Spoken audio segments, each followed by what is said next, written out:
Hello guys, how are you doing today? Thank you for coming back into the channel, and if this is the first time that you are here, please remember to hit the like button, subscribe and enable notifications right down below. So as you can see, ta-da!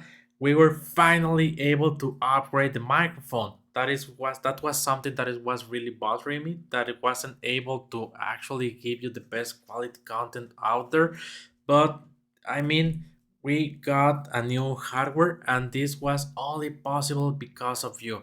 I couldn't be actually more grateful about this. Thank you for all the support that you have given me throughout these days, and please continue to support this channel so we can deliver to you the best quality content out there possible. And with that in mind, I want to thank you all with this special video. And this video, it is about the market cycle tops. And why this is a special video? Because this is my favorite topic out there. Because this is something that I really feel that all of you have to understand of what is going on currently in the market cycles, how it affects all the other coins, all the altcoins, all the blue chips, all the everything. I mean, this is the most important topic that you have to understand, and please stay for the whole video because this will really help you to actually know what's going on with all the crypto market within the years, and it'll help you a lot in the future. And with that in mind, I want to start talking that we actually know, or are currently working, that we think that the market cycles are actually lasting for at least 4 years, or at maximum 4 years, because that's the data that we currently have, because this data is based on Bitcoin. Bitcoin, as we already know, Bitcoin, it is the king of the cryptocurrencies, and if Bitcoin goes down, everybody goes down, and if Bitcoin goes up, everybody goes up. And we have this theory that all the market cycles, or at least the next market cycles, should at least have an 4 years cycles. Okay, so for example, we have this cycle that is right here. Let's look at this charts. We were expecting that if we change here date, we have the cycle here from 2013 to 2017. We have this previous cycle that it was from 2013 to 2011. We don't actually take this date, this point of date as the first cycle because we have so few data about this cycle from 2019 to 2011. So let's say that it was as well a 4 year cycle. And if we take a look here to the current cycle, we have the cycle from the 2017, and then we have all the way down to December 2021.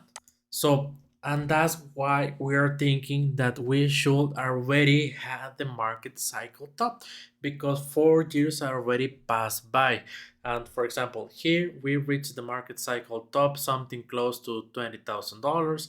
Here we reach the market cycle top, something close to $1,100. And here it's supposedly that the market cycle top was something around $68,000. And that's why a lot of investors actually sold their positions, because they thought that we were going to enter the bear market, or they changed strategies and started to doing shorts instead of long positions.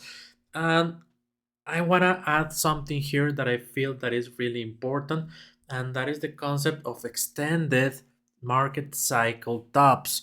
And why is that? Because if we actually take a look at the data that is out here on the charts of the Bitcoin charts, we can see that actually all the cycles are being extended throughout the years. So let's delete this so we can get a better view.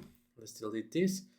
Let's delete this other point of data and this point of data. And so for example, let's take a look to the first cycle. So let's take it from the bottom that we consider to the bottom. As I mentioned, I'm not considering this point of time because we don't have a lot of data, but let's take it from here to the first market cycle top. That is was something around 756 days. Okay, then let's take from the next bottom to the next top. That was something around 1,071 days. Okay, we already extended something close to 300 days. Okay, and the next thing that we want to see is that the next cycle should extend something the same. For example, if we leave it here, we will see that we already reached the point of days of the previous market cycle.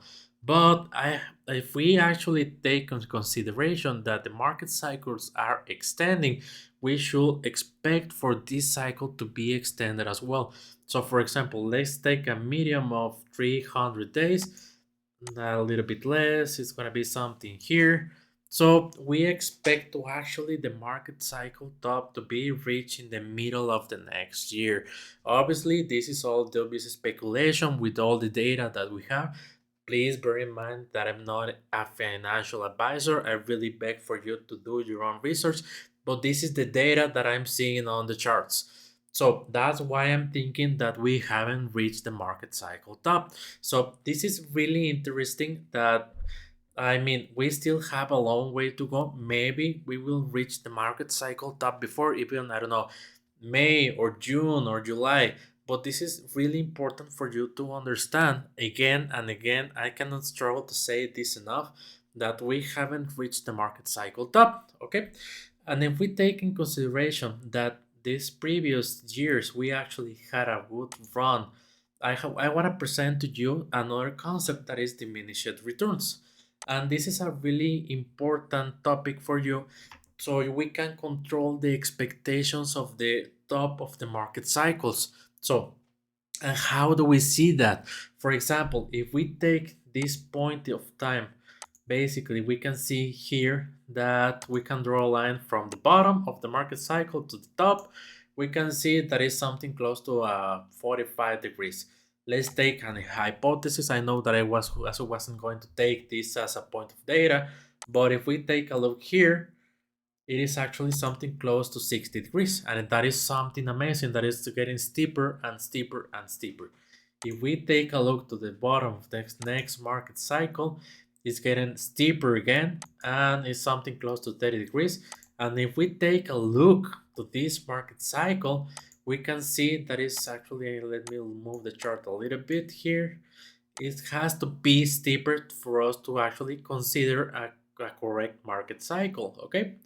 So I will say that it could be something like this. It is just speculation again, but it's something that we can take in.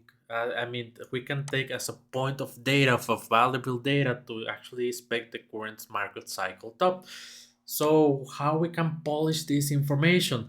So let's take a look to the price range of this first point in time.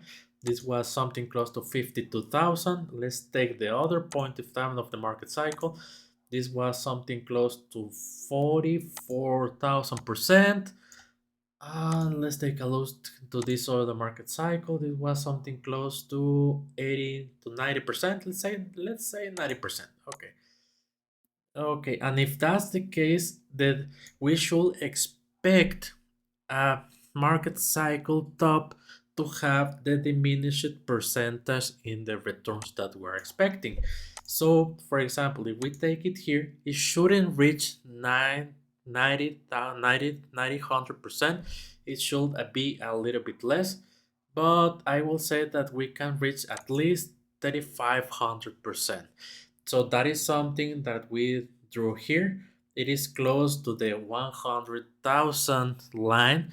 And with that, that is the top that I'm expecting for Bitcoin. Okay. And this is why I'm really thinking that we haven't reached the market cycle top. And why am I mentioning this? Because as I already said, if Bitcoin goes down, everybody follows. And the same thing applies if Bitcoin goes up. This means that all the blue chips, all the altcoins, all the new coins will try to do the same as Bitcoin. Okay. And how do we apply that information to Shiryo? Okay. So in Shiryo, that means, for example, if Shiryo, when Shiryo was created, it was something close to November, as I remember. It was, if we zoom in to the chart, we click on auto, it was something around here, right? No, here. It means that Bitcoin was actually going a little bit up, it went up, and then it was dragged down with all the other market. Okay, so and we're it's actually consolidating down the bull market support band and the 50-week EMA. So if you saw the previous video, you know what this means. If we are able to break above the bull market support band, we should expect the bulls to take control over the market. If not, we will have a retracement and we will have the bounce in the next support line. Okay, let's take a look to Shiryo. So Shiryo, we are currently here. It went up in the initial run up. It actually went parabolic. It actually performed really well, and it started to retrace. It started to have the correction, a price discovery mode.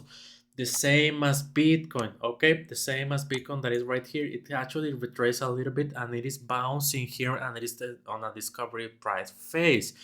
If this theory is correct, we should expect for Bitcoin to go up the bull market support band and the bulls to take control over the market. And this will apply as well to Shiryo. Okay, Shiryo should go up together with Bitcoin. Okay, so once we reach that mark of the market cycle top, the altcoins will take over the control, and we should expect the most expected bull run of all the time. So I hope that you understood the concepts that I'm delivering here to you. It is really important for me that you understand the concepts so you don't actually get desperate waiting for the next bull run, or maybe thinking that we're already on a bear market and we all sell or start putting short positions. That is not the case for me. Okay, I'm really bullish at the moment. I hope that this information will really help you to understand the current state of the market. And if you have any questions, please leave them on the comments so I can help you with any of the questions that you might have. That is everything that I got for the moment, and see you next time.